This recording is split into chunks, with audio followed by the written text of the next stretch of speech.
Hi, Schlockmeister fans. We're going to watch an 80s horror classic here. It's called Happy Birthday to Me. Let's check it out.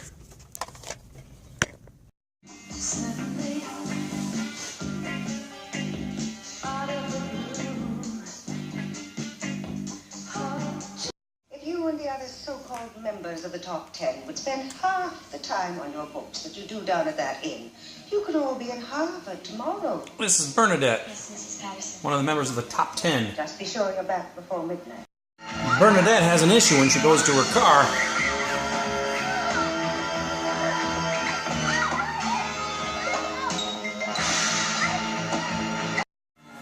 She manages to escape the car briefly.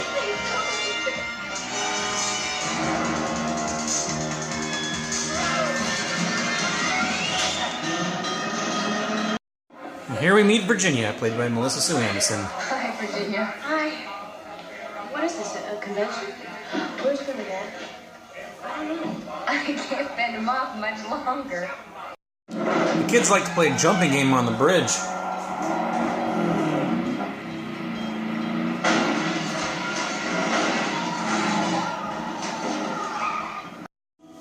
Virginia decides to visit her mom's grave. Mother, I miss you so much.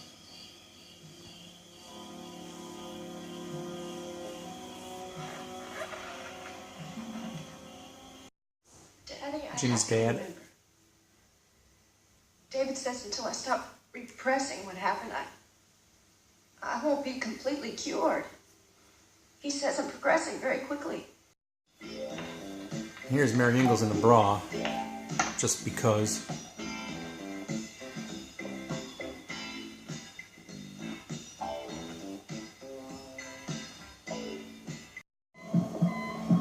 Virginia, can you hear me? Some past memories for Virginia.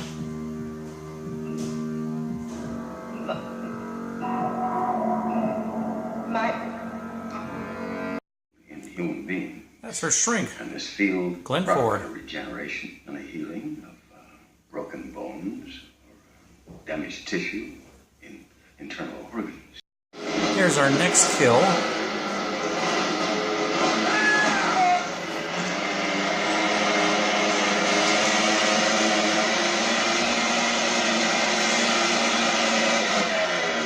There's only one way to find So out. Virginia and this other girl go to Alfred's house, who's one of their friends.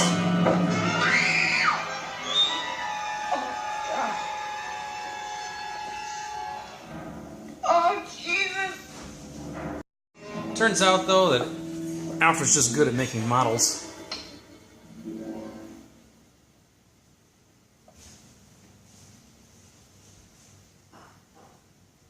Oh, Jesus, Alfred. Our next victim, You! he seems to recognize whoever's walked in there, although we can't see that person yet. He asked to put more weights on there, which the person did. That's it. Then the person took the bar away. Come on, put him back. Come on. And then this.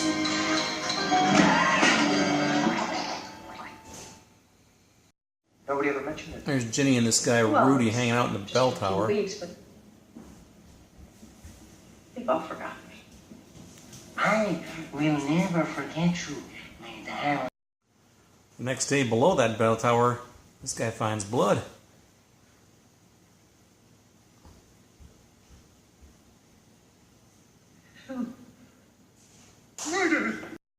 Here's Ginny later on again with Alfred.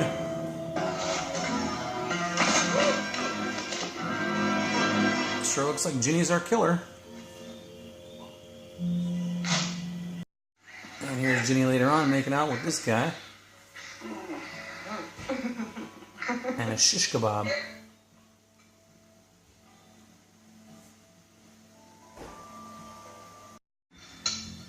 And what becomes of that shish kebab?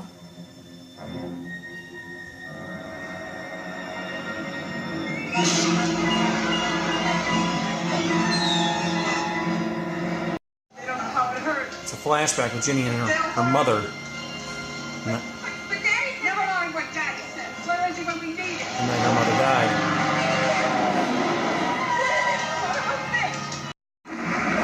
car ended up going off a bridge. Ginny was able to escape, but her mother could not.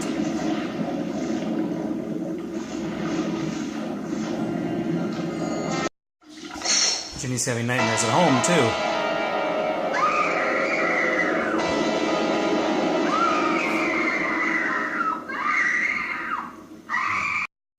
And here's her shrink, and of course, nothing's there.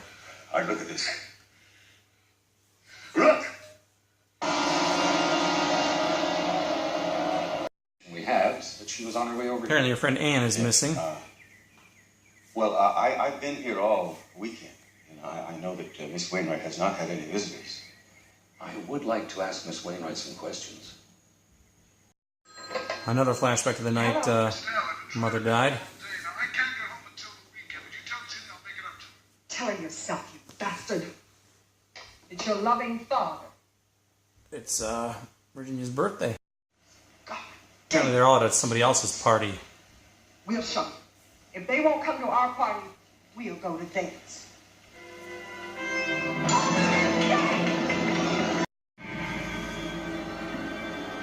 Our next victim.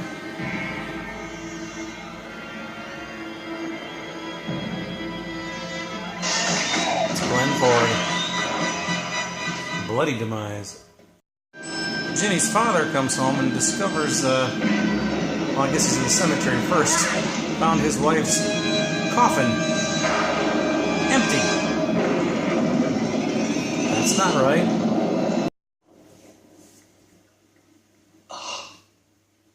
He goes inside this house here.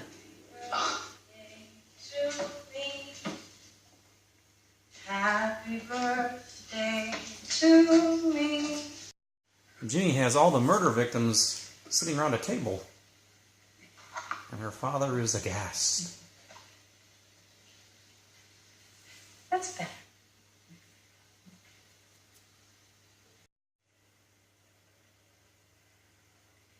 Now her father is dead.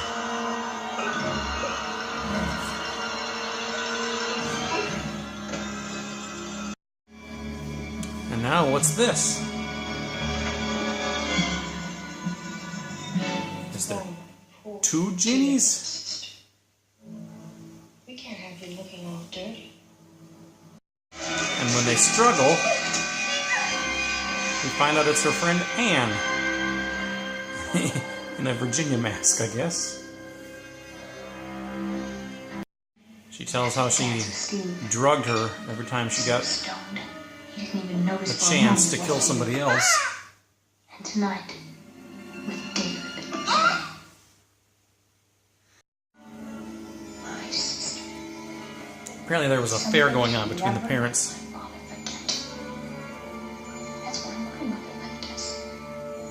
She could never forgive me for having you. You never should have been born!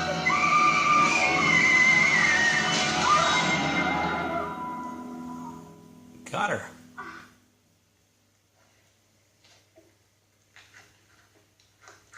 To me. And as she's discovered, Happy birthday, dear Jenny. Happy birthday. all right, let's talk about Happy Birthday to Me. It's a movie that I first saw in May of 1982 when it premiered on cable. I remember I actually ran home from school to watch because I think it played earlier in the afternoon that day, or I should say early evening or so, somewhere maybe around 3:30 or so. I think that's when I saw it. And at the time, I had been familiar with Little House on the Prairie. I'd been watching that a little bit, so I had a big crush on Melissa Sue Anderson. And I thought, oh, cool, I'm going to see a horror movie with her. She probably has a nude scene in it. Great, right? Although she did not take her clothes off in this. Kind of got close, but not quite. But anyway, it's a long movie for a horror movie, a slasher type of its kind. It's an hour and 50 minutes, which is probably about 20 minutes longer than an average film on that of a similar vein. In addition to Melissa Sue Anderson, Glenn Ford, of all people, stars as her psychiatrist, her shrink in this movie as well. We have a girl who suffered some trauma when she was a little younger. Virginia is her name. I don't know exactly what happened to her, though. For one, we know that her mother died in a car accident with her, but she also was going through some sort of brain surgery and stuff. And she's been seeing a shrink for years. Although they don't really delve into exactly what happened to her or what was wrong with her, so I don't really know what was going on there. But she has nightmares and she has flashbacks to the night her mother died. As we saw there in one of the flashbacks, she was having a birthday party. None of the girls went to her house. They all went to somebody else's house. So the mother got angry, and in a frenzy, she ended up driving off a bridge, and she drowned. Virginia was able to escape. Fast forward a few years, Virginia is now at school with a lot of those people, and she's friends with them now. They're all part of this elite club called I think it was called the Elite 10, is that what they call themselves? And one by one, they start disappearing, and obviously we find out they're being killed. We're not sure as the film progresses who is the killer here. We're led to believe that it might possibly be Virginia, and then we actually see Virginia kill a few people. It's like, oh, it is her. And then we find that little twist at the end, at the round table where all the victims are sitting around a table, dead, that Virginia is not the killer. It's the girl, I think what was her name, Anne, who's wearing a Virginia mask. One of their guys, Alfred, one of their friends was into horror movies and stuff, and he was able to create latex masks of people and stuff, and he apparently had a Virginia mask, and that's how this girl got a hold of it. Virginia turns the table on her, though, and stabs her at the end, and then she's dead. Virginia's the last survivor, and then somebody sees her, and it kind of makes it indicate that she was the one who did it all, and she sings Happy Birthday to Me. She sounds crazy at that point, so maybe she's going to get locked up. Who knows? End of story. So that's our movie. There's actually a pretty decent amount of gore in this movie. We have maybe 8 or 9 people died. No nude scenes at all in this movie.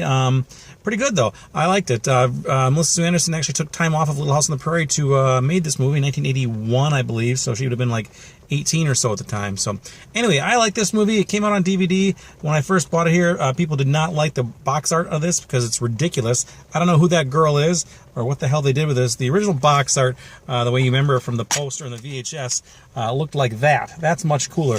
Apparently, the soundtrack in the beginning credits also was different. Maybe and a couple other things too. I think Anchor Bay re-released this a few years later, and everything is they threw all the original stuff back in it too. So anyway, check it out. It's called Happy Birthday to Me. Like it.